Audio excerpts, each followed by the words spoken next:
looking at you, kid. I'm Charles Foster Kane! Hey, Stella! Suck on this.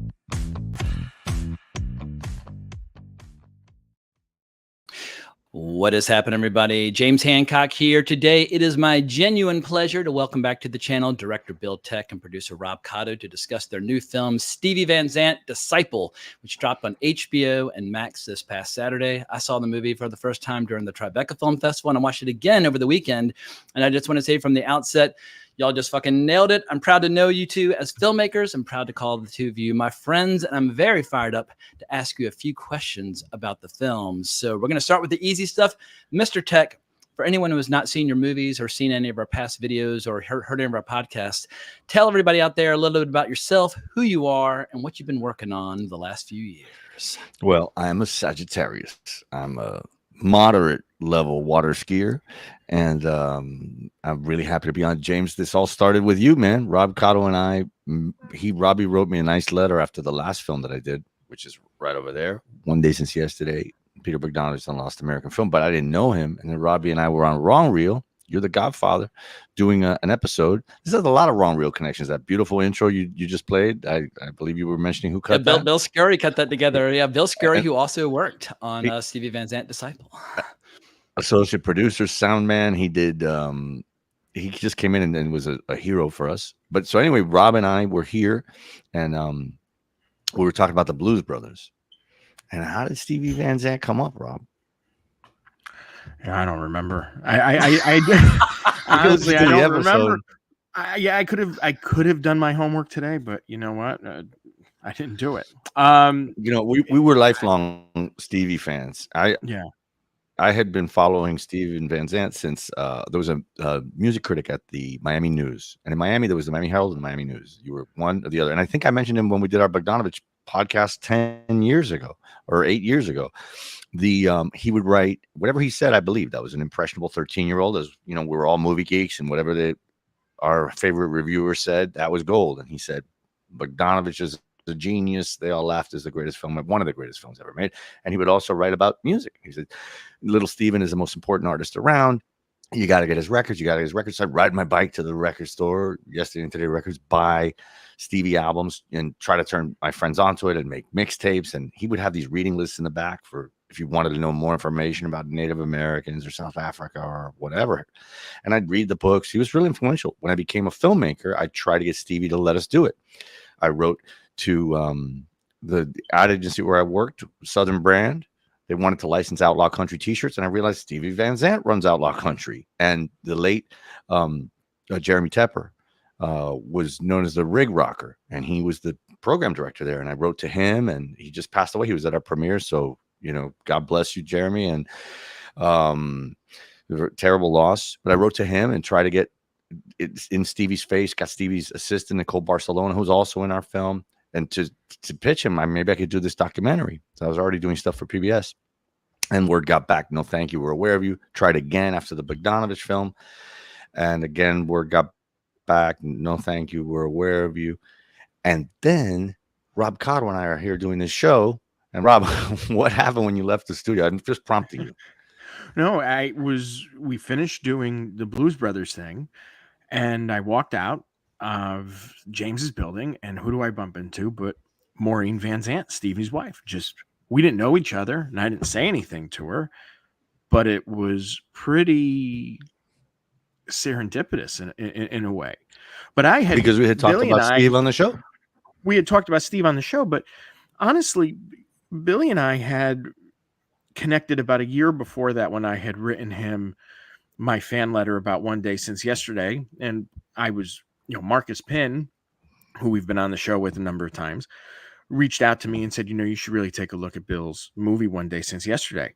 And I liked Peter's movies, but the character of Peter Bogdanovich was something that I had kind of a aversion to in a way at that time. How dare you? Yeah, I know. Well, and but when I read that it was about They All Laughed, I was intrigued because They All Laughed was my favorite Peter movie. It's one of the great New York movies.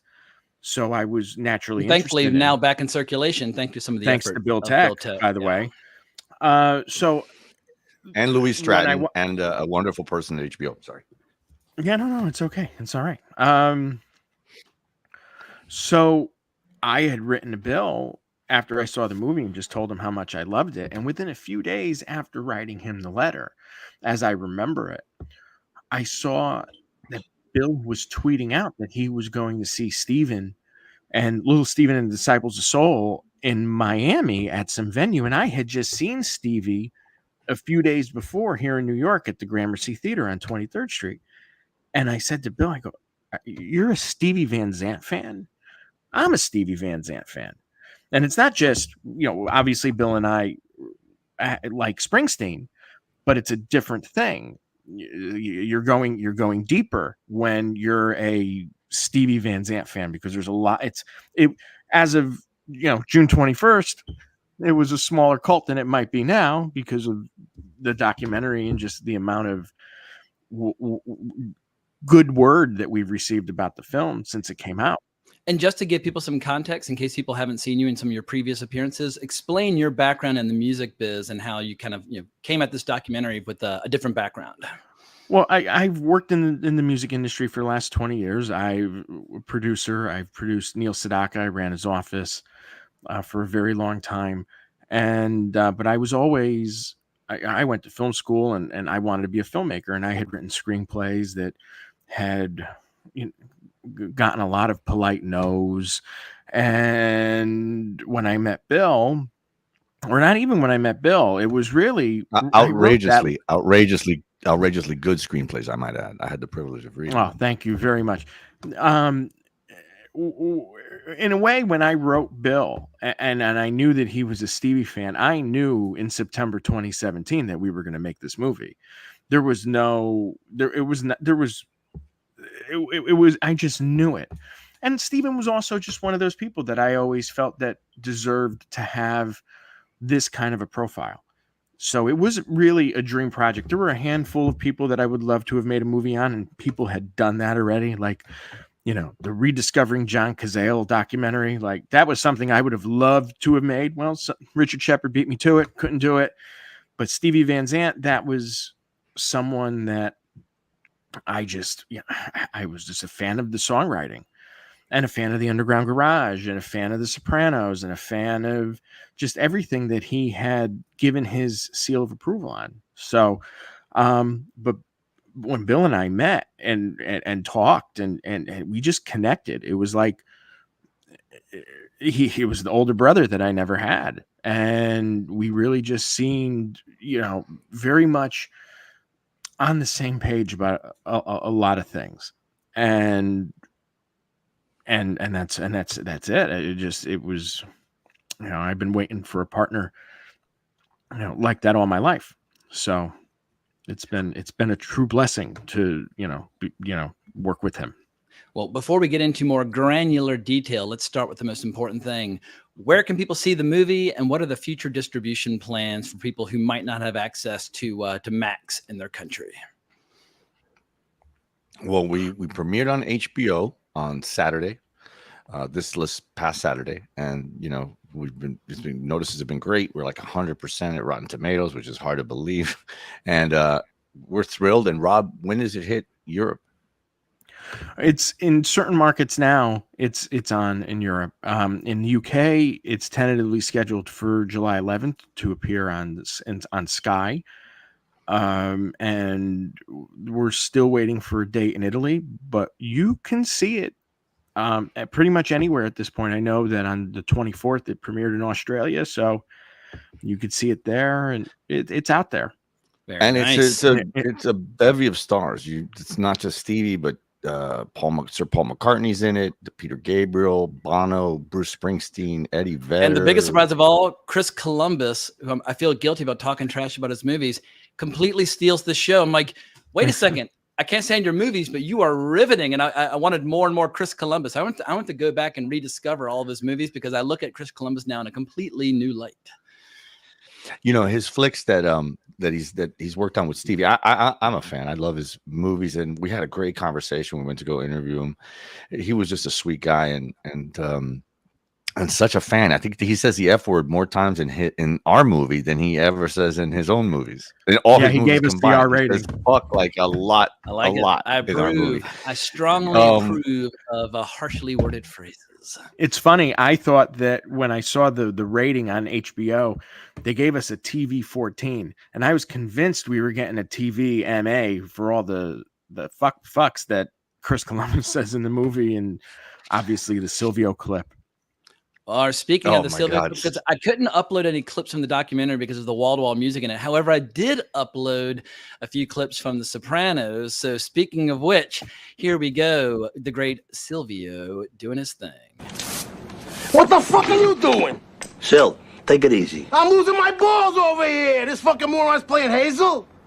Get the fuck out of here. I was just trying to sweep the cheese away from Why? Why now? So now we're TV MA as well, but I couldn't resist throwing that in. We'll get to it later, but one of my favorite parts of the documentary is when you just provide like one great kick-ass scene after another. But let's talk first just about big picture, because we all have artists and filmmakers and authors and musicians that we admire. And there's like, we're happy to kind of cultivate our fandom in private. But at what point do you know that a topic or a particular figure needs to be covered in a full-length documentary? And for all the youngins out there who basically just create content for like, TikTok, Instagram, YouTube, like explain the difference between a topic that deserves the feature film treatment versus just talking heads. Like right now, we're creating content for the web. It's talking heads talking about a particular topic. But at what point do you know this has to be a movie and give it some actual real cultural stickiness and staying power? I think Robbie and I both understood the story of Stevie Van Zandt. And I also felt like I met my younger brother and the perfect person to work on this with, and also we should add, we also have another producer, David Fisher, who's a lifelong friend, and he and I have worked together for 20 years. But I knew we couldn't make this Stevie movie without Rob Cotto, because he understood the music so well. He understood the story so well. So I also felt like I met a long lost brother. And so together we understood this is a great story, because we had followed his career. So we knew that first it was the mystery. Miami Steve is also Little Steven, is also Silvio Dante, is also Frank the Fixer. Wait a minute. Silvio Dante helped free Nelson Mandela and create awareness about apartheid. Like, when did that happen? What? And it was kind of lost, a little bit of a lost story. And the coolest docs I always think are the ones where you kind of know who the guy is, but you don't know the whole story. Kind of like with Peter. It's like, Peter, everybody knows Peter was a star, but people may not know the story. They all laughed in the story of it. There's a story to tell. Not just he's a great director, but this has ups and downs and highs and lows. And we knew that Stevie's story had all those ups and downs and highs and lows. He's very successful, and then he hits a rough patch. Then he comes back harder than ever. Then he's involved in all these different media. We knew it was a good story. We knew there was great music. And then we also knew, like, as a fan, that followed his career. I remember reading Rolling Stone magazine, and I read that Eddie Vedder covered "I Am a Patriot," one of Stevie's songs, at one of Neil Young's bridge benefits. I'm like, whoa, Eddie Vedder knows "I Am a Patriot"? That's a deep cut, So I figured, these people may come and speak about Stevie. And so then what we brought to the approach was, we knew how many people would want to come to bat and talk about an artist that they admired. And so we knew we had a way to make a very compelling movie.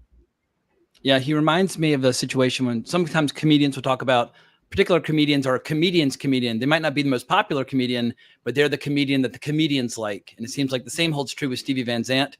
He's the musician's musician, where the composers and the producers and the stars admire his work, even if the casual fans aren't necessarily aware of who he is, even if they see him at a Bruce Springsteen concert, as I did this past spring, thanks to Rob Cotto. I got to go to my first Boss concert at Madison Square Garden. So I got to watch Rob Cotto dancing up a storm for a few hours. But you're a big fan of the head bumping and that sort of thing. But you were feeling the rhythm, and you were feeling the music. I'm always feeling the music. Even when I watch this movie, I'm feeling the music. It's all about the music. I also have attended concerts with Mr. Cotto and have enjoyed some dancing, perhaps right next to Rob. And yeah, that the music is the biggest thing that I think sets this doc apart, and that's something that Rob and I worked on, and specifically Rob, for a long time, because these music docs, they don't have any music. You know, that's they a come mistake. out. I mean, when you watch this documentary, as I described to y'all after we went out to dinner together, it's got a propulsive style where the editing, it's like, don't look away from the screen because you're going to miss an insane highlight reel, or you're going to miss a great interview or a great like behind the scenes clip or whatever the case might be. But it just blew my mind how there's not even a chance really for the audience to exhale, even though it's a documentary covering 2.5 hours. But we've all seen documentaries that are a little bit more inert in their structure, where they let the talking heads talk on a little bit too long. But the biggest revelation for me by far was the stuff in the earlier part of the documentary, because like the whole Asbury Park kind of boardwalk, like rock and roll club scene of the early 70s, I was a blank slate. I had no clue. And the way you depict that era and really enforce that idea that Paul McCartney articulates during the documentary. He says bands tend to work out great when all the members are more or less from the same area and kind of into the same thing. So just from y'all's point of view, as fans of this work and fans of the different bands that he was a part of back in the day, just describe that era and that scene and its flavor, and what was Van Zandt's specific role as a performer, writer, and producer. I like to say that, you know, everybody likes to credit, you know, the Stone Pony in Asbury Park as the house that Springsteen built, but it's really the house that Stevie Van Zandt built. And he really is the godfather of that neo soul sound, you know, 5 horns, you know, horn section, guitars, and, you know, bombastic drums. I mean, he really is, you know, the one that propelled that sound forward. You know, the thing about the Stone Pony is, you know, that was a bar that was basically going out of business or closing, and there was a hole in the roof, and, you know, these guys, you know, Bruce Springsteen and Stevie, and, you know, Southside Johnny and Gary Talent and Danny Federici and Vinny Lopez, you know, they were all bouncing around at other little clubs in the area. They were teenagers who were just looking to fit in, and they fit in with each other.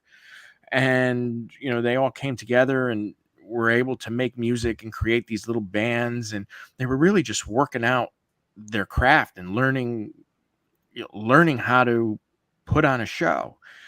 And, you know, Bruce, who, you know, he was the first to get out, as Stevie talks about in the movie, you know, as a quote unquote solo artist, as a folk artist, was writing some tremendous songs and was going out there, you know, as this solo guy. And Steven, you know, really was a band guy.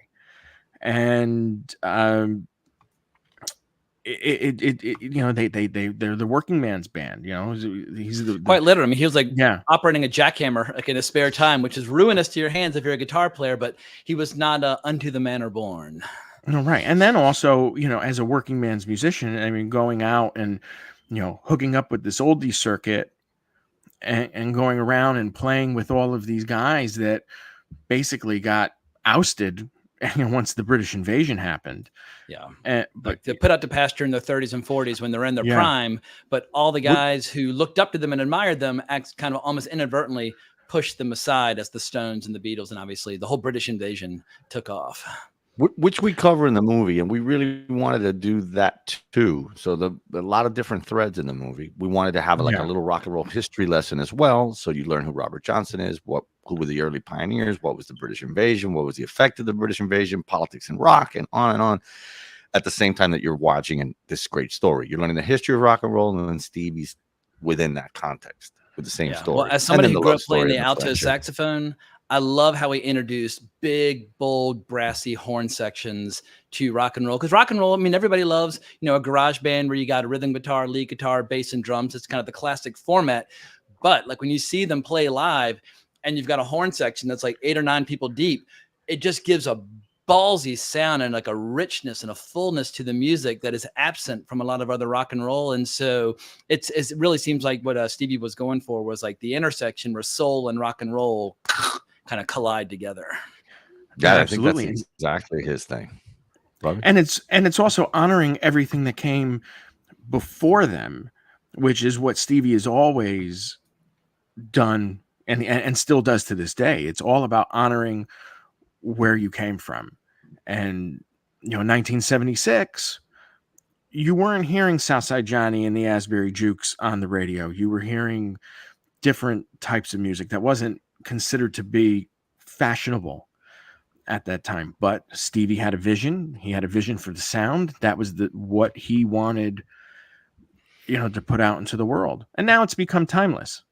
Is it Southside that Big Pussy's listening to and that behind the scenes on Sopranos when he walks by his trailer and he's like, I thought you'd be playing Sinatra. And he's like, no, this is Southside. He's like, you realize I wrote all these songs? And he's like, what? And like pulls out like the album. It's like, oh, there's your name, like on all these songs. But great little behind the scenes anecdote.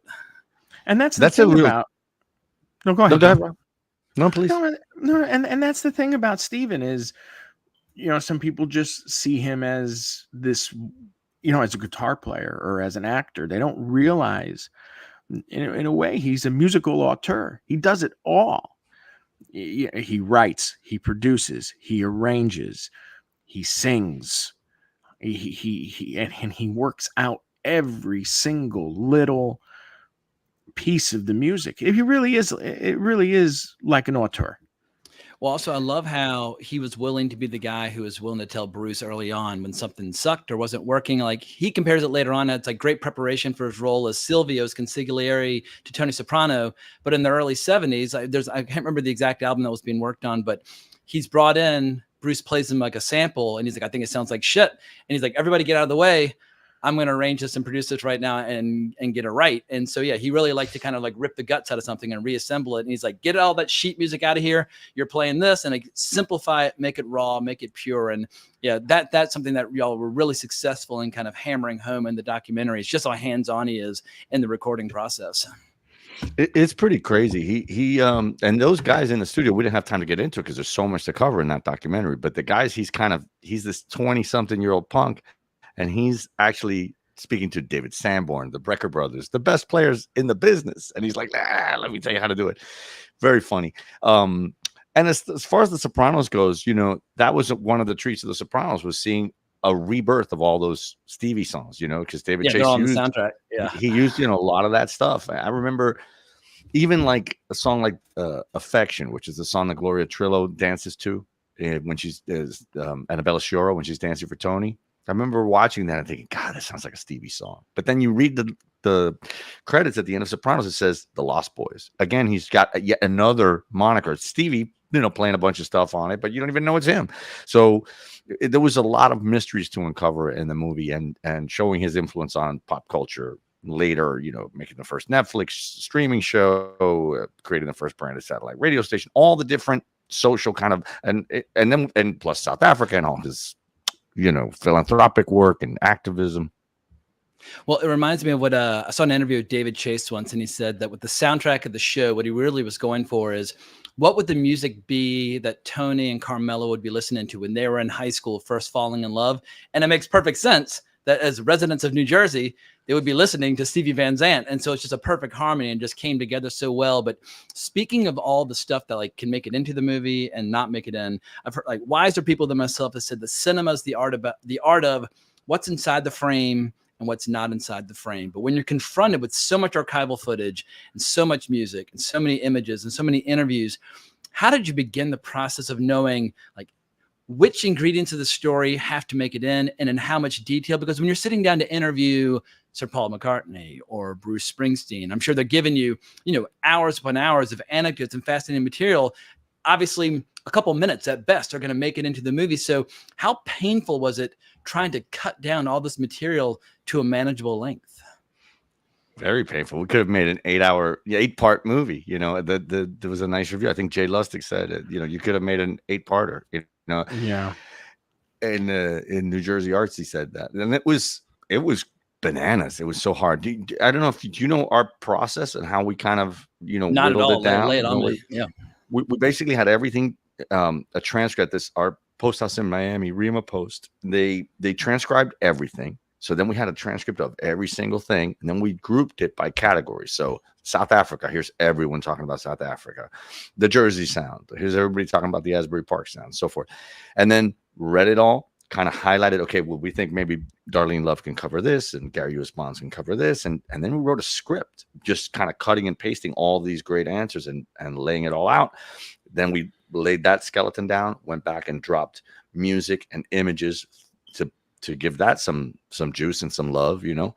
And that's how we began the process.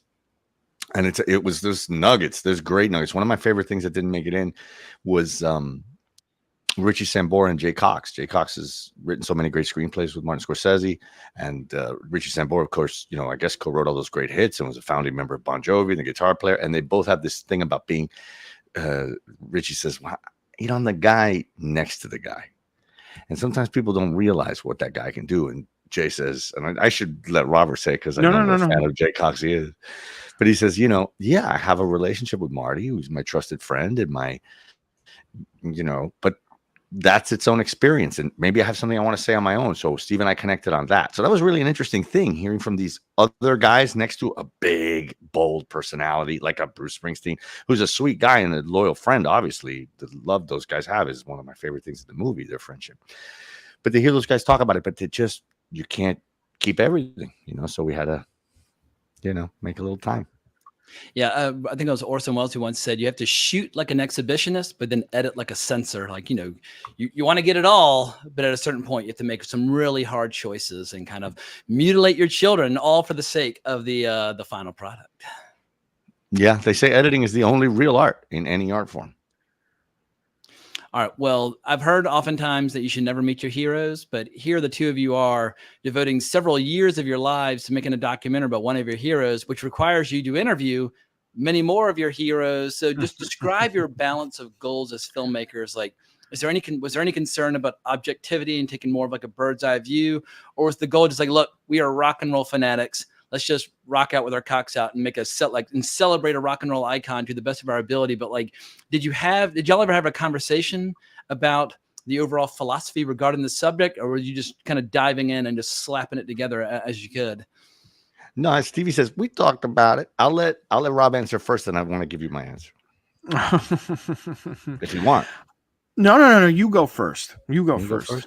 I'll be quick. I'll be quick. No, I'll be quick because I've been doing a lot of talking. I just, you know, we were not going to hold back. You know, we were not going to. It's like when we did, you know, Peter's thing. You know, we're going to get into everything. Just otherwise, why do it? We didn't want to do something like a record label would make, some fluff piece. So we were ready to be critical, and what we found out, which was really pleasing, is the guy never takes the cape off. The guy, he and his wife really believe that rock and roll is this amazing force for good, and it can create personal. And it's a lifestyle. It's not showbiz. It's a lifestyle. They're like the real life Tommy and Pamela Lee. Like, you go to their house, it's like walking into it. You can't even imagine it. And their clothes, they dress like that all the time. Stevie will walk out for breakfast with sandals on. Each toe is painted a different color. I'm not lying. He is 24. He really, honest to God, he'll tell you, and you can see him on the street. He's 24/7 rock and roll, not in a self-serving way, but because he believes it's a tool for personal freedom that can influence society in a positive way, in terms of social justice, in the best sense of that word, and in terms of just freedom, which when people are free to express, be who they are. So the guy's a mensch. So we got lucky. The guy is a freaking mensch. So things in the movie where you think it's going to go one way, you meet Zoe, and you know, I started working at the power station when I was 21, and you're like, oh, how's this going to go? But it goes great. They're still best friends now. He's a good friend to everyone. And so we were lucky. We made a movie about a nice human being, and his friends are nice. So I think if we'd made a movie about some, and I'm not going to mention names, but there's some people in showbiz that are heinous, and their friends are probably suggesting that heinous. there's corruption within the music business? How dare you? There's some terrible dudes out there that are just jackasses, and then their friends are probably jackasses. But these guys don't do drugs. They don't. There are some music industry folks where they've got the morality of like boxing promoters and gangsters, or they might even make them look kind of innocent and pure by comparison. So yeah, I've heard as many horror stories as there are there about the movie biz. I've always heard it pales in comparison to the music biz. I'm sure that's true. Absolutely. I'm sure Robbie knows, and he can tell you. But these guys don't do drugs. These guys are into the music. They're all about the music, and it's really groovy. It reflects in who they are. So, Cotto, what are your feelings about the philosophy? Like when you're tackling one of your heroes, and when it comes to objectivity versus hero worship and working alongside them, because we've all seen documentaries where an individual is involved in the production, or whether it's like a biopic of their lives or a documentary about them, where it just comes across as like propaganda. But I like how Stevie's in the movie, but it doesn't feel like he's manipulating the movie or kind of crafting or guiding where it should go. No, correct. This is our movie. It's not his movie. And there's so many of these docs that are out there that if you look at the credits, they list themselves as an executive producer. Steven is not the author of this movie. This is very much our interpretation of his story. And in terms of our philosophy, not only are we making a movie about one of our heroes, we're also meeting other heroes who look at this guy as one of their heroes. And so it was very easy to be free and to be yourself when talking to these people, because they had been waiting their whole lives to talk to someone else about Steven.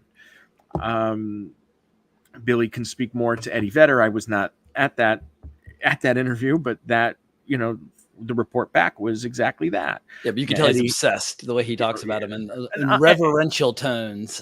An honest to goodness true fan. And every single person that we interviewed, and there's 52 talking heads in this movie.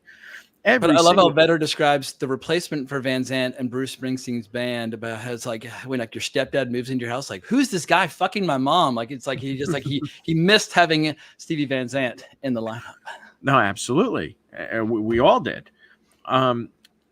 But every single person that we spoke to, every time we would start the interview, the first thing we would say is, "Thank you so much for doing this." And every single time, everybody said, "Anything for Steven." I almost wanted to call the movie "Anything for Steve," because that is what everybody said. And you can tell it was very hard to pick a bite from one person and from someone else, because they were saying somewhat of the similar things if we were asking the same question.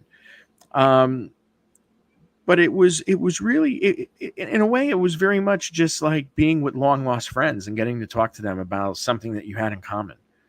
And it was, I can't imagine an easier interviewing process. I mean, every single interview lasted at least an hour.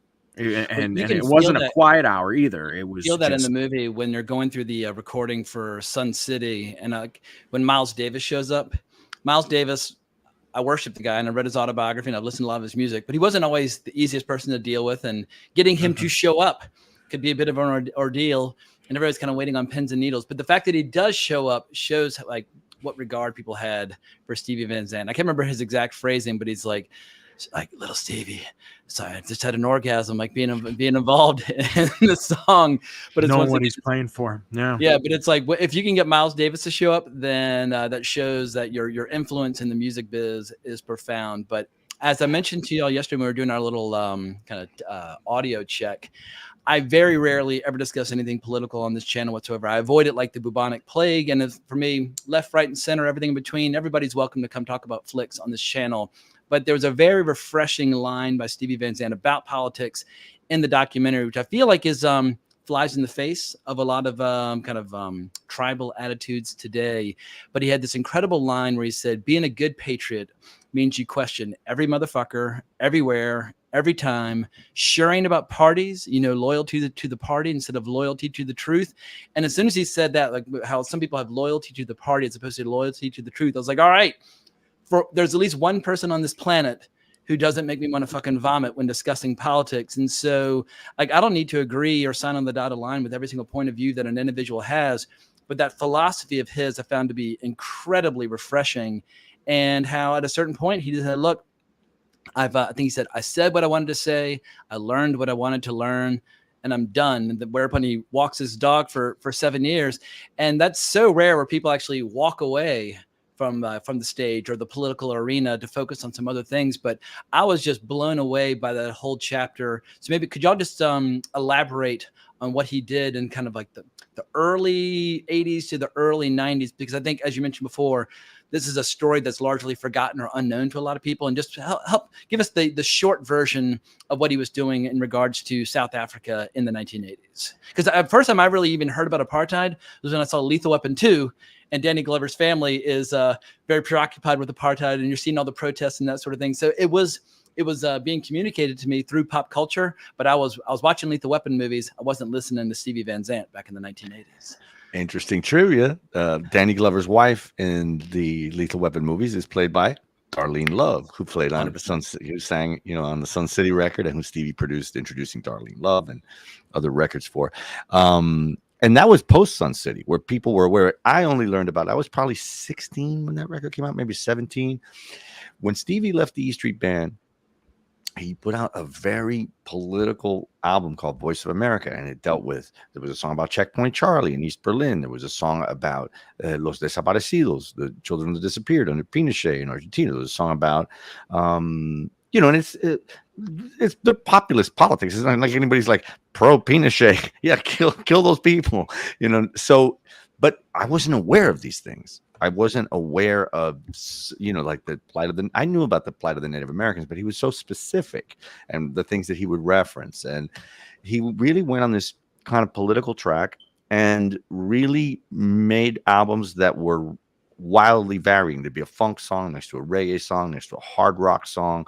It was really hard to pin down what you could, and they were all different subjects. What you could pin down was it was political, and it was going to raise your consciousness, even, and so he was on this path, and continued to work with Springsteen. He'd show up in the Glory Days video, and that would be the music you'd hear when you'd go to the concert they'd be playing, and Bruce would praise his album every night from the stage. Hey, we miss you, Stevie, and dedicate something to him. And we cover the friendship and how they're missing each other. But he was on his own path, and that path led him to South Africa. And so he started creating awareness about apartheid and made this amazing record, Sun City, which features, I had never heard a collection of artists like that. Like, it was so wild. You had Gil Scott-Heron, you had Herbie Hancock, you had. Well, it's like the We Are the World for hardcore music fanatics. Like, We Are the World got like, who are the biggest stars?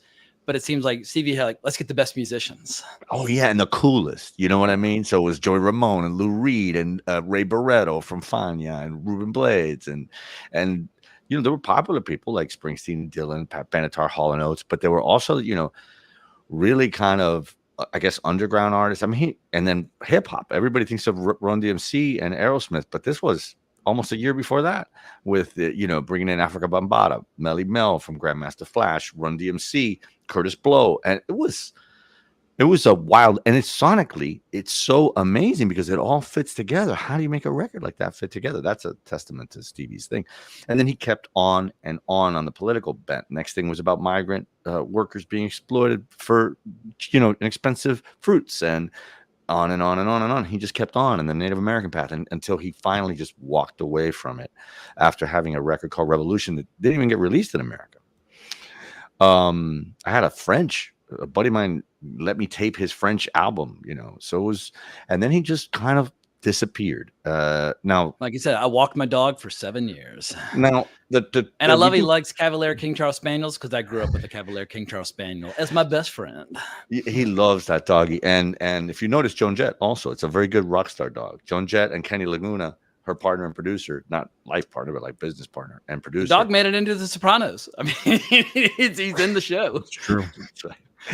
So I think that's what Stevie walking his dog for 7 years and inactivity is, for most people, a huge career, because during that time when he didn't do anything, he also wrote 2 amazing songs for Chris Columbus movies, produced like 3 amazing albums, but for Steve, who is always doing things, that's a quiet time. I love that bit when Columbus brought him in to do some music for, I think, Home Alone 2, and he's like, I'm just gonna bring in the E Street Band, and Columbus was like, are you shitting me? Like, oh, that works. Yeah, let's do it. And so, yeah, just the enthusiasm of Columbus. He's so articulate, and he's just so authentic in his praise. And once again, like I said, I'm going to reassess his whole career because he just comes across in such a charismatic filmmaker and just genuine diehard fan. I have to tell you what a nice man he is. After we completed the interview, I went to a concert of Stevie's, and Chris was there. The guy ran all the way to the front to say hi to me and my son. Like, just a mensch, another mensch. I think if you're a nice guy, you tend to have nice friends. For all the wasps out there, define mensch for those who might be unfamiliar with the nuance like of that word. like a sweethart, right, Robbie? Would you say that? No, yeah, absolutely. I do want to say that something about bringing in the E Street Band to do that. I've never said this before. This is exclusive, a geeking out exclusive, and a wrong real exclusive. I think that Stevie, Bruce at that time had let go of the E Street Band. He had said, "I'm going to use different musicians on different things." He reformed it, what, 99 or so? 99, yeah, and 2000. So when Stevie did that, put those guys together to make kind of the ultimate Christmas record, Darlene Loves, it's very moving to me because I think he was kind of, and if you listen to the lyrics, there's a level and there's a way to read those lyrics as a way of saying, like, don't forget these guys. This is a powerhouse. And he produces them so well. I don't think anyone else produces them as well. The way he's able to isolate the instruments and so on. So it's pretty special. All right. Well, there's a special thing we're about to do because in 10 years of podcasting and in 8 years of doing YouTube, I've never discussed The Sopranos in any way, shape, or form. So y'all are going to get to break fresh ground with what I regard as the greatest TV show of the last quarter century. So explain, how did Stevie get noticed by David Chase? And how did that lead to playing the great Silvio? And just before we go any further, I want to play one clip.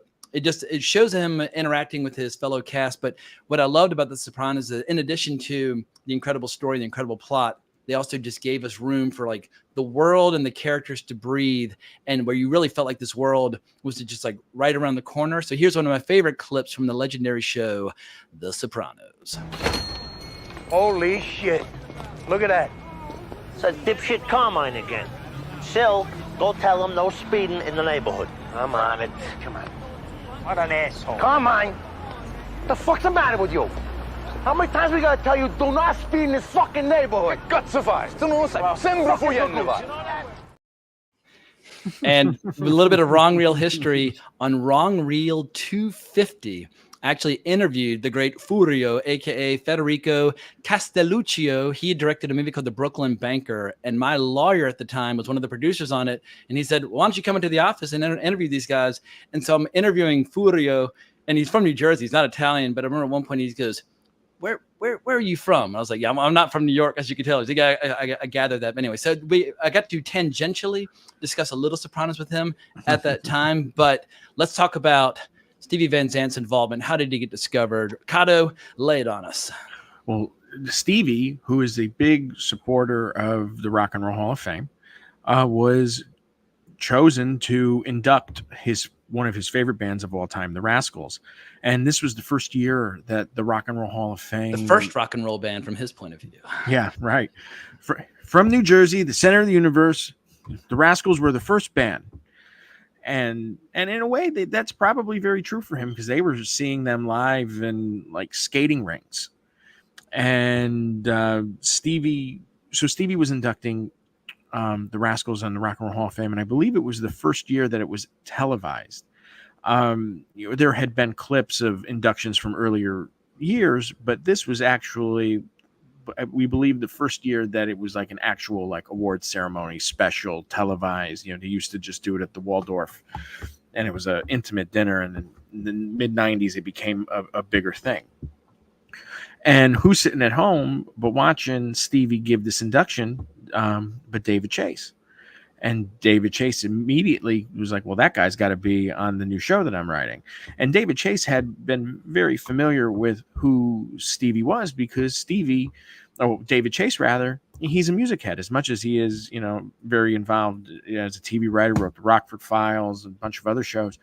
He's a music head. And so actually the film that David made after The Sopranos ended, Not Fade Away, is a semi-autobiographical film about him growing up in New Jersey and starting a garage band, which totally draws parallels to Stevie's own life.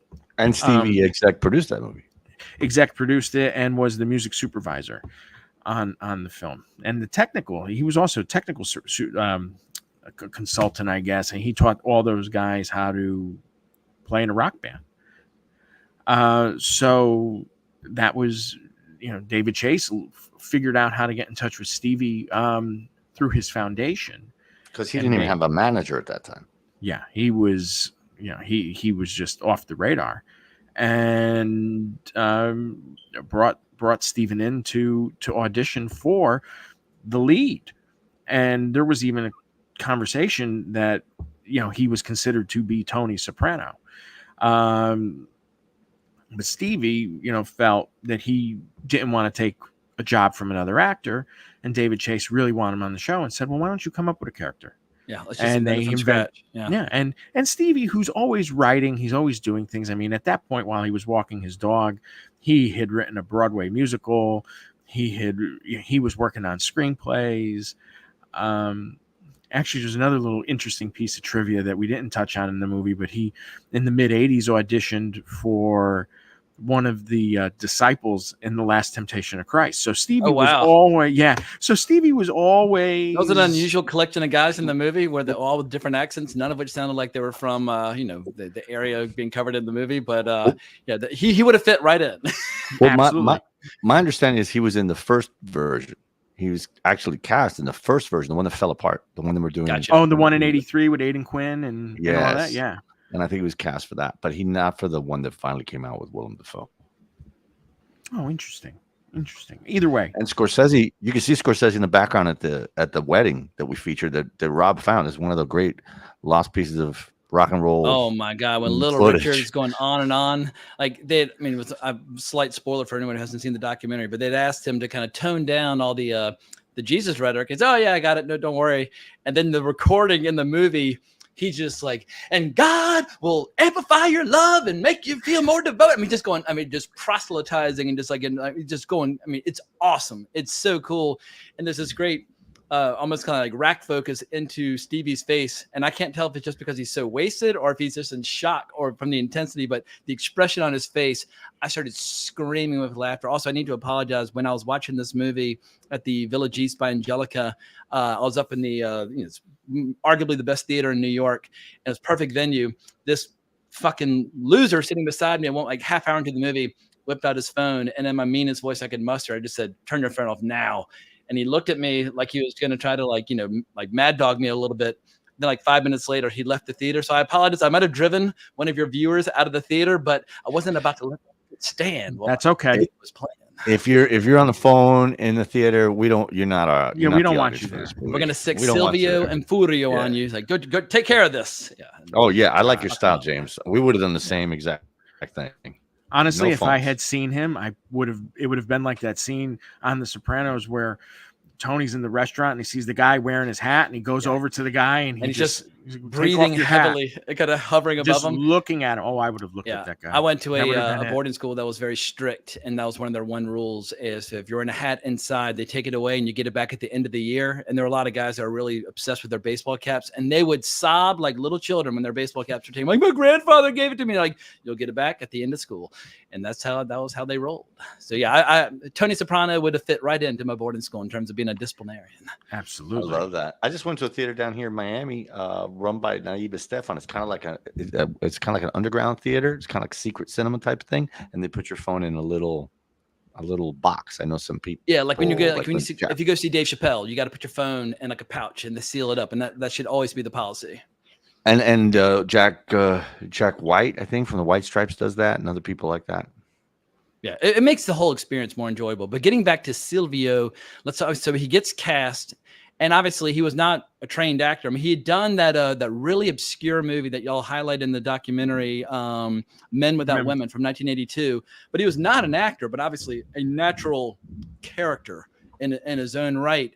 So just give me what are your favorite scenes involving Silvio across those 6 seasons? Because I feel like he has moments where he's freaking out, and he has moments where he's the quiet consigliere, and he's got like the private moments with his wife, and he's saying there was a conversation at one point about possibly giving me a turn in the big seat and that sort of thing. So just, Cotto, I know that you are an enthusiast for the show. What are the key moments for Stevie Van Zandt on that show? And I do think that we feature an awful lot of them. Obviously. And 2/3 of the way through the movie, you need a little jolt and a bunch of highlights from The Sopranos. Like, oh yeah, I forgot that we're going to get to talk about The Sopranos. And so the whole movie gets like, kind of like a huge jolt of electricity. and the cheese scene is one of the most incredible moments of comedy ever. I mean, I remember when that first aired, and you laughed for 5 minutes after. And actually, Saturday night at the Village East, the movie kept playing, and people were still laughing after that little moment. But yeah, no, that moment, the moment where Silvio tells Tony that he has a problem with authority. The intervention. I mean, listen, the intervention is one of said my piece, Chrissy. Oh, it is. Forget about even him in the scene. It is the most incredible, tense 5 minutes of television ever, between Elias Koteas and Tony Sirico, and talking about little Cosette the dog, Gandolfini and Drea Di Michael Imperioli, one of my favorite actors of all time. And but you said I was all right, Spider. Yeah. Whose favorite movie I heard is Saint Jack, by the way. Gotcha. All right, that works. Michael Imperioli is one of the best actors out there, as far as when y'all are finished doing your press tour and publicity tour and blitz for this documentary, at some point we're gonna have to do a 25th anniversary Sopranos homage video where we just talk, because I feel like people love talking about peak TV and golden age of TV and all that kind of stuff. None of that would have been possible without The Sopranos, from acting to writing to subject matter to photography to experimenting with dream sequences. It is the gold standard by which every other TV show is judged. I mean, there are a lot of shows that I love, like Rome and things like that, but Sopranos in 1999 is where it all gets started, and it changed the industry forever. Because I remember in the 80s and 90s, one of the biggest insults you could say was, oh, that's like a made-for-TV movie. But after The Sopranos, that insult went away because it became a compliment. I would be more than happy to come and do a deep dive on all 6 seasons of the show. We would do a deep dive. I've seen that series top to bottom, I don't know how many times. And it's... No, go on, Billy. No, baby, go. No, that's it. I'm ready. Let's do it.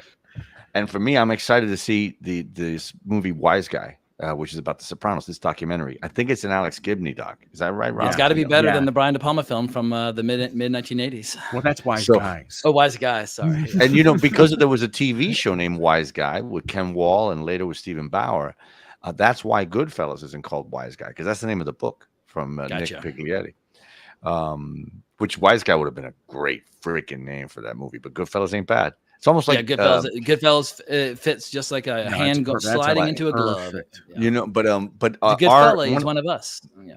One of our executive producers, Lisa Heller, is also an exec producer on Wise Guy, with the Alex Gibney movie about The Sopranos, and David Chase specifically. And I wanted to see it at Tribeca, and I didn't have an opportunity, so I'm mad stoked to see that. I think that's gonna be awesome. Yeah. I got a call from David Chase when we were doing the Stevie doc. And he called me like he was having dinner with Stevie, and they just called me. And Steve really let us make our own movie, except for one fight that we had. And you do not want to get a call from an angry Stevie Van Zandt. But to his credit, he let us keep everything in the movie as is. We had a fight where he was it was rough. It was like getting a call from Silvio. Yeah. But he really let us make our own movie. But that was a tough day. And we kept it. I mean, we convinced him. But anyway, David Chase calls, and he's like, hey, Bill, this is David Chase. And I'm like, whoa, this is an honor to get this guy. Hi, Mr. Chase. Yeah. And he's like, did you interview the brother and sister? And I'm like, not yet, but I'm going to get to it. He's like, you got to interview the brother and sister. It's going to be really weird if you see this movie and the brother and sister. And I'm like, I'm going to get to it. Stevie really lives all in his work. And so it's really about his work. And I'm going to touch on the family and him growing up, but not a lot. But I'm going to do it. Great call. The bit with the sister when she starts to cry, talking about Mandela, was one of the most touching moments of the movie. I was never not going to do it, but when David Chase tells you should do it, then I was like, I better do this right away. Hello, Kathy Van Zandt. Hello, Billy. Which I was going to do anyway, but you're going in order. But that was a cool moment. And David, don't lose my number. You have my number. Absolutely. A film presented by David Chase, directed by Bill Teck. I foresee it in the future. I don't know that. I There don't know if you I have the go. talent. I don't have the talent for that, but I do have the talent to appreciate his great work and what a groovy guy he is. He actually let us interview him twice, and he was another just a sweet guy, you know. And Yeah, and I someone mean, who there are a that lot of famous figures that write and produce TV. He is the godfather of them all. I don't think anyone else can even hold a candle to him in terms of an original creation that will endure for decades. My mother's watching The Sopranos for the first time now. She's like, Jamie, everybody keeps killing everybody. I'm like, yeah, it's a show about organized crime. It's not like one of your Edwardian dramas that you love so much about people getting engaged and divorced and all that kind of stuff. But she is doing the deep dive for the first time and loving it. That's awesome. I just want to mention that scene. I said my piece, Chrissy. We were interviewing archival producers to help Rob with the research and everything, and help us clear stuff and find stuff. And this, we didn't wind up. She couldn't make it work with her schedule, and we went with somebody else. But that was the subject of her email. Was like, I said my piece, Chrissy. And I was like, whoa, I almost forgot about that. I almost didn't make it into the movie. So, you gotta steal from not steal, but you gotta listen to all the good ideas. He's got to be open. Yeah. Like Howard Hawks used to say that, like, in the end, he makes the final decision about what's going into the movie. But if a grip or a best boy or a hairdresser had a good idea, he would at least listen. He might disregard your idea, but you got to be open to everything. And once again, you're gonna get credit for it. No one's gonna know that you were borrowing from or being open to ideas. In the end, it's a film directed by Bill Teck, so take the ideas where you can get them. And it was really, this movie, Robbie can tell you, it's a collaboration between a lot of people. We got great notes from HBO. We had great executives, Anna Klein, Nancy Abraham, Lisa Heller. They gave us great notes. They helped us, mold our movie. We had 2 great EPs. You talk about the craft of raising money for these movies is hard too. And someone, great guy, Craig Balsam, reached out to Rob Cotto, said, "How are you doing this thing about Stevie? I put his CDs out when I had my record label. I would love to be involved."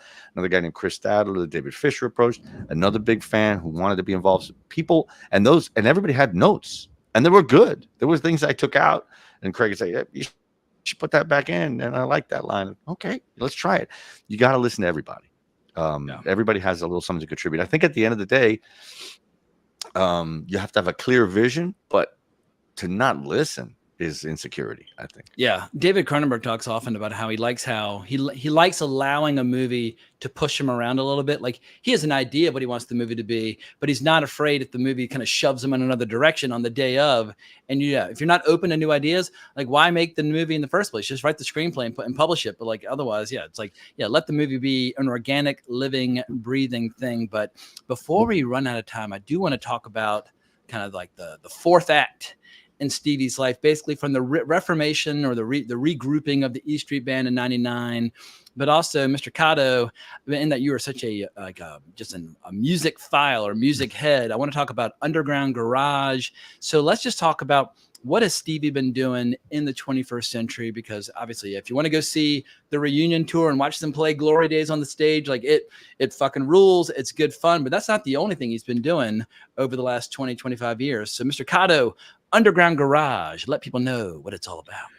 And in a way, it's kind of like Martin Scorsese's The Film Foundation. It's Stevie's way of preserving rock and roll, and that's what he's been doing for the last 25 years. The Underground Garage premiered 22 years ago, so that's what he's been doing since then. The Underground Garage started out as a syndicated radio show that was sponsored by the Hard Rock. It appeared on radio stations on their slowest nights, and quickly evolved into into 200 affiliates carrying it across the country. And at the same time, this was also around the time when XM or Sirius was launching satellite radio, and Stevie had approached Scott Greenstein, a friend of his, to see if they could, put the Underground Garage on XM. And so that whole thing really took off because Stevie gave, his celebrity capital gave other artists the credibility to join them on satellite radio. But also Stevie has just been real steadfast in trying to just preserve this thing as rock. We all know as rock and roll. He had started his Rock and Roll Forever Foundation, which had then kind of merged into this Teach Rock thing that he has, where he has a school curriculum to teach rock and roll in schools. Yeah, it's like an archaeological dig. All right, this was influenced by this, which was influenced by this, and let's just how far back can we go to like find the source of all these styles and tones. And it's not about so much rock and roll. And I'm going to let Robbie answer, the question. But it's important to notice that it's not about like I play rock and rock's important, so let's all learn rock history. It's really about graduation rates and impacting that. They have 75,000 teachers registered in this program. If you go to the site, you can read all kinds of articles from Cream Magazine, Rolling Stone. The curriculum is hip hop, Tejano, salsa, blues, anything. Like, it's just about getting kids engaged. You like Beyonce? Where does Beyonce come from? Aretha Franklin. Where does Aretha Franklin come from? The church. What's the story of the church? Let's talk about civil rights. And then it leads you back into history. So it's about having a cool class that kids want to go to so they stay engaged. Well, it reminds me of my own journey with film history. It was like I would discover a director I like, and I would read an interview. He's like, "Oh, but I like these 5 filmmakers." Like, "Oh, well, who the fuck are those guys?" So then I'd watch their movies. And I'm like, "Well, now I need to read interviews with them." And I'm like, "Oh, well, who the hell are the guys that they admire?" And so it's always like I always describe it as like a domino effect. Once you take an obsessive interest in one filmmaker, it leads to 100 other filmmakers. Whether you're just on that journey, you're on that roller coaster, and you have no choice. And so that curriculum very, very much reminded me of that, where it's like all roads lead back to Robert Johnson sooner or later. Right. Go, Robbie. Go ahead. No, go ahead. No, go. No. And again, it really just goes back to what I was saying before. He's always honoring what came before him. He realizes the importance of that, for everybody, but also for himself. It really saved this misfit, that he describes himself as. It really gave him a sense of purpose.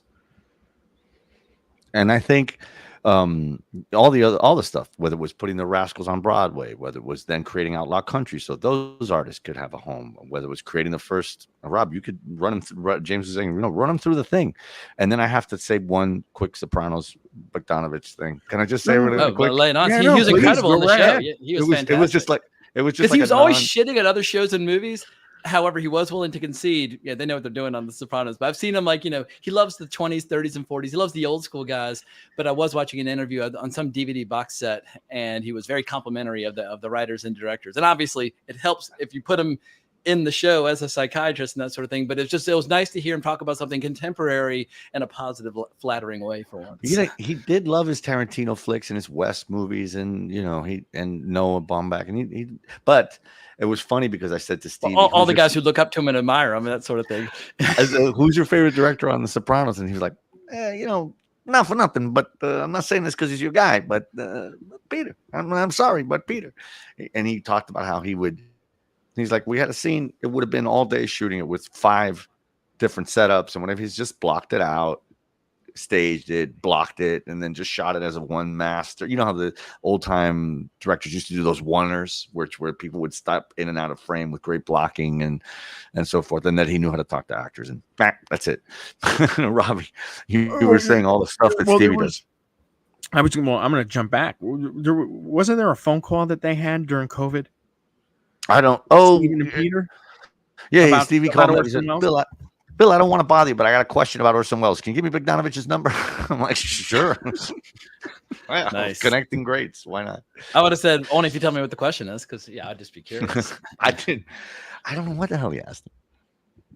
We'll have to ask. I'm an Orson enthusiast. I think that's how I got into Peter. Was he was obsessive, and there's this book called This Is Orson Welles, which long before those audio recordings were readily available, you just had to read the actual book, and it was just over a period of a couple of years. Bogdanovich would sit down with Welles and just talk about the different aspects of his career. And in college, I just read it over and over and over again. And so, I think I fell in love with Bogdanovich as a film historian before I even did as a filmmaker, like his book, Who the Devil Made It and all that stuff. But we'll do another video about Peter Bogdanovich another day. But for people who don't know, One Day Since Yesterday, Bill's previous film before Disciple, is all about Peter Bogdanovich. And do your homework, see What's Up, Doc, see The Last Picture Show, see Paper Moon, see They All Laughed, and you'll understand why Bill is such a tremendous admirer of the great Peter Bogdanovich. Currently streaming on Peacock, mind you. Very nice. Well, it's the wrong. Honestly, if we're on the, they have the wrong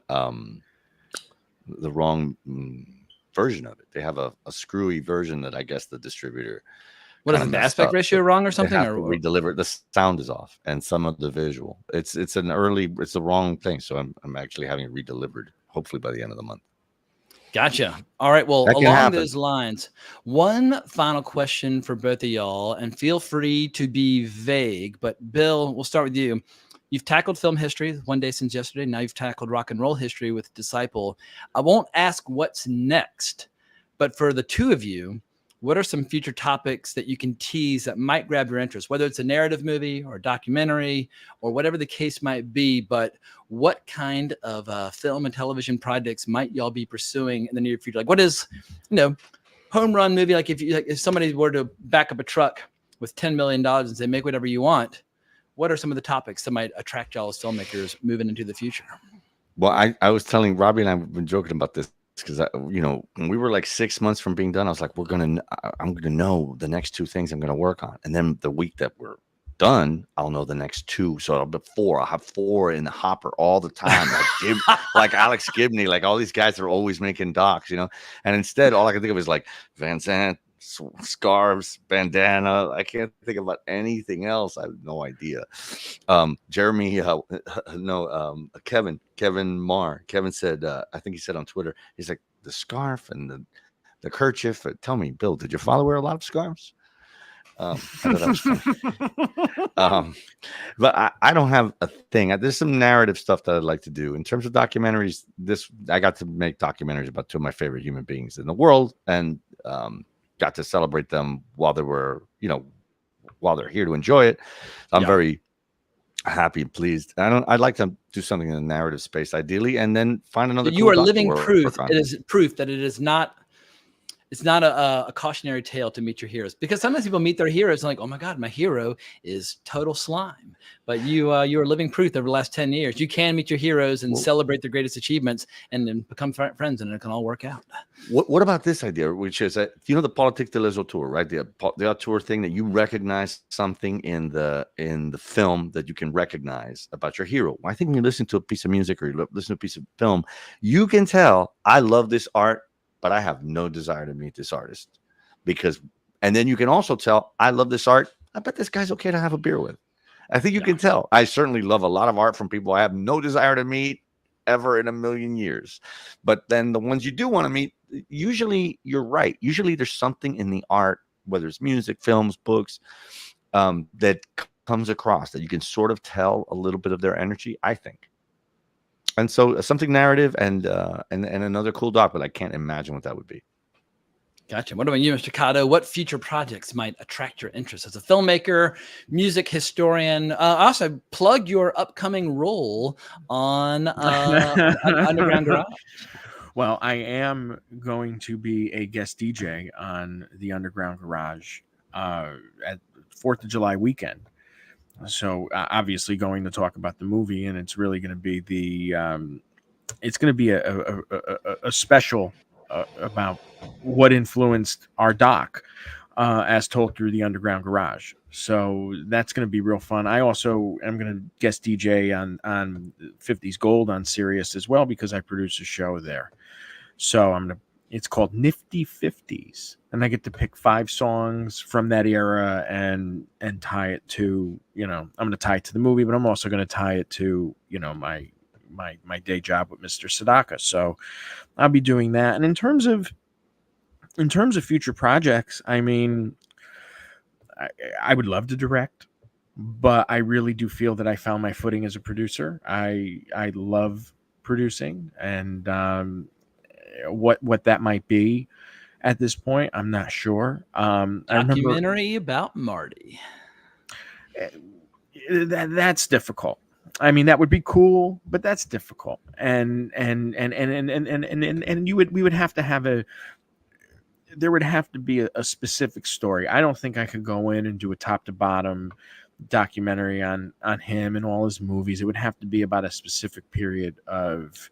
Well, anytime you want to walk around and do a short film in Little Italy about some of the locations from Mean Streets, I'm there, dude. Well, I really want to do a short film about A Bronx Tale and my neighborhood. because I live in Queens and in the neighborhood of Astoria, and they had doubled the Bronx in Astoria, but it turns out that I actually live on the street where A Bronx Tale took place, and Gotcha. and Is it that was De very Niro's serendipitous. directorial debut, or was that Yes. a second? No, that was his first film, and he only directed one other film after that, The Good Shepherd.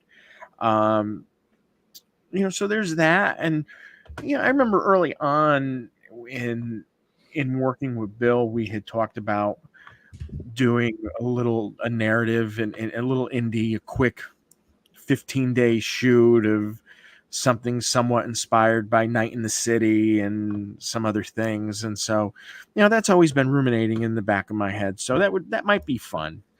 But right now I'm really just enjoying the success of all of this, which is far exceeded any of my expectations. We're just, we just really wanted to tell the story. Yeah, when you see best-selling authors like Don Winslow, and for people who don't know who he is, he's written a lot of really kick-ass kind of like corrupt crime thrillers and that sort of thing. And they're really fucking invigorating and stimulating to read. But when you see him ranting and raving about the documentary, clearly the right people are seeing it and spreading the word. And so I'm just thrilled on y'all's behalf that it seems to be reaching the right audience. And I just hope that more people will continue to discover it throughout the rest of the summer. Yeah, it's been completely validating, and especially, from, people, people that were in the movie, obviously they're going to be nice about it, but it seemed awfully genuine. Did anybody pull a James Caan, like, you cut my whole fucking part out? Oh, no, man. Everybody's pretty cool, man. Nice. Famous story. The night of the premiere for The Godfather, Robert Evans is basking in the glow of their success, and James Caan walked up to him, and Evans was expecting to be like, "Oh, thank you so much for casting me as Sonny Corleone," and all he said was, "You cut my whole fucking part out." And an actor is an actor is an actor. But anyway, I got a James Caan story about someone praising him for a movie. My buddy was a security guard at Turnberry Isle, which is a kind of a luxurious apartment condo type thing here in Miami. And James Caan was friendly with somebody who ran it or was one of the owners or something. He'd come in through the back. They'd take in James Caan through the back. I was hanging out with my buddy, after, and he's like, "Oh, James Caan's coming. Oh, check this out, man." So they bring him in through the back, and he goes into the elevator, and one of the other security guards, "Mr. Caan, do you want to know what your best movie is?" And James Caan goes, and the elevator doors close, right? And then the elevator doors, they open again. He goes, "All right, what's my best movie?" And the guy goes, "Thief." And he goes, "What the fuck do you know?" The elevator door closed again. Because Thief is pretty great. It ain't The Godfather, okay? Yeah, Thief is great. I like Bottle Rocket. Obviously, it's not his best movie, but it's a good James Caan performance. I like El Dorado. Yeah, he's got a long, illustrious career. I like Rollerball. In the future, there'll be no war. There'll just be Rollerball. He directed a great movie that's kind of lost. It's called Hide in Plain Sight. Gotcha. What about Brian's song? Any love for Brian's song? Oh yeah, and he's a great director. It's one movie that he directed. It's awesome. I love James Caan. I'll see him in anything. I like Honeymoon in Vegas. I like a bunch of his movies. I have to touch on this because you said Mean Streets. How cool is that part in the movie where Stevie's like, "Well, I met Jay Cox, the critic at that time, through Martin Scorsese, and Martin showed me and Bruce Mean Streets. He took me up to meet John Cassavetes," and you're like, and Verna Bloom, Jay's wife, is there, and you're like, how cool are these people? What is this milieu? Yeah. What's We've this all world, seen man? Mean Streets on DVD or VHS or whatever with our friends, but it's quite a different experience when Marty is showing it to you personally, saying, "Yeah, this is something I would like you to see." That's a different experience. Do you know what part Steve Van Zandt plays in? And this is not in our movie because it's too much. He's done so many things in The Irishman. Well, Rob and I were talking about that before you hopped on, but I remember the scene where he's singing, but he's singing a famous song that's dubbed in by another performer. But I'm blanking on the song, which Cotto was. I know Cotto knows. Yeah, no, Cotto knows. It was Jerry Vale. He played Jerry Vale, Jerry Vale had appeared in Goodfellas and Casino as himself. So that's. Which scene does Jerry Vale play in Casino and Goodfellas? He's one of the. He's singing. Pretend You Don't See Her at the Copacabana. Gotcha. And then you see him singing in a lounge in Casino. There's a through line, Yeah, it's the Irishman is just so self-referential entirely, and that was one of those things. And for my own personal taste, I would have rather seen Stevie Van Zandt singing in his own voice, but who am I to criticize Martin Scorsese on his creative choices? But yeah, man, Stevie's last act, to answer your question, which I think Rob answered, just to add on top of that, is his record label, the 2 underground garage radio stations, the curriculum. It's so much stuff. The Broadway show, the saving CBGBs, or trying to save CBGBs, reuniting all those great bands like the Dictators and the New York Dolls and Big Star, and I'm sure I'm forgetting people. Who did I forget? Well, just as a way of wrapping things up one last time, where can people see the movie and where can people find y'all online? Where can people find Stevie online? Now's the time to plug and promote all the vital stats. Well, you can find Stevie on Twitter at Stevie Van Zandt. He actually runs his own Twitter. So very nice. If you really want to hear exactly what's on his mind at any given moment, go to his Twitter page. You can find me at Twitter at Rob Cotto. The movie Stevie Van Zandt Disciple is currently appearing on HBO and streaming on Max. The film will also be screening on July 11th at the Jacob Burns Film Center in Westchester, New York, or Pleasantville, New York, as the opening night selection of their Summer Music Film Festival. So if you want to see it on the big screen, you can come there and see it then. 6:30. Bill Teck will be doing the introduction. And Bill, where can they find you? Oh, and I should also mention that the Jacob Burns Film Center was, I believe, founded by Jonathan Demme, and Jonathan Demme's in our movie. So that's a nice bit of serendipity. I think I'm not wrong about that. Am I, Rob? He's definitely in the movie. I remember seeing him, but I don't know if I don't believe he founded it, but he definitely was a big, huge part of it, a big supporter and a programmer there until he passed away. Yeah, because I know he and Christopher Funderburg had a lot of interactions there when Funderburg was part of it as well. Yeah, Chris might come and see the movie at the Burns, but yeah, Demi's in the movie, which is a favorite of ours. That was a thrill, and a lot of great file footage. You'll see George Clinton, Lou Reed, and Joey Ramone, and all these great characters. And most important of all, you'll hear 2.5 hours of nonstop music. If you like this style of music or the different eras of his music, you're going to hear them all. And it was so touching when he's kind of rediscovering the Disciples of Soul music from the early 80s. And he starts like almost kind of getting short of breath. And he asks Bruce, like, do you ever feel this way? And Bruce is like, yeah, you've neglected your children for decades, and now you're rediscovering your lost children. Now you're nurturing and sharing them with the world again. But yeah, it's if you're a music fanatic, you're going to have a blast. But for me, just as somebody who I didn't grow up listening to Springsteen, and so just like stepping into a world which I was largely unfamiliar with, it was just a killer experience. And like I said at the beginning, I'm very proud of y'all's work as filmmakers, and I look forward to whatever your next projects and endeavors might be. I just have to say, having gotten to work with you as a producer on things that we've worked on together, James, thank you for everything. You've always been such a big supporter and believer. Hobo with a high kick. Absolutely. We did that in the middle of editing our movie. We stopped and we got Mr. Moose Matson. And we made a great flick. Summer 2020. I can't remember how it got started, but somehow you, Moose, and Tony Stella and I were just shooting the shit online. And it was one of the situations like, well, I'll do it if you'll do it. And like, well, I'll do it if you'll do it. And finally I was like, all right, well, I'll produce it if Bill directs it and Moose can be the star. And as long as Tony handles the music. And so in the middle of COVID, which in New York in the summer 2020 fucking sucked. But in September, we got the band together, and Rob Cotto showed up with Marcus Penn and a little cameo. So it was a very fun couple of days. We managed to shoot a little fight scene and that sort of thing. And so, but also you directed the Movies That Define New York Part 1 with me and Bill Scurry, and that was a ton of fun as well. So I would like to believe that our days of collaborating on web content and or movies is that chapter is not yet fully closed, or those books have not been completely written. We're just getting started. The best is yet to come. 100%.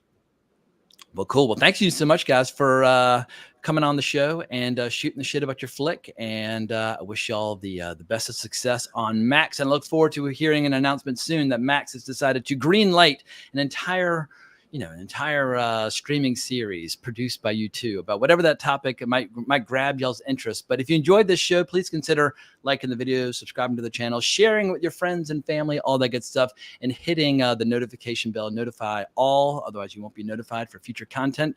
But we greatly appreciate your time and attention. But more importantly, as always, onwards and upwards. Is looking at you, kid. I'm Charles Foster Kane! Hey, Stella!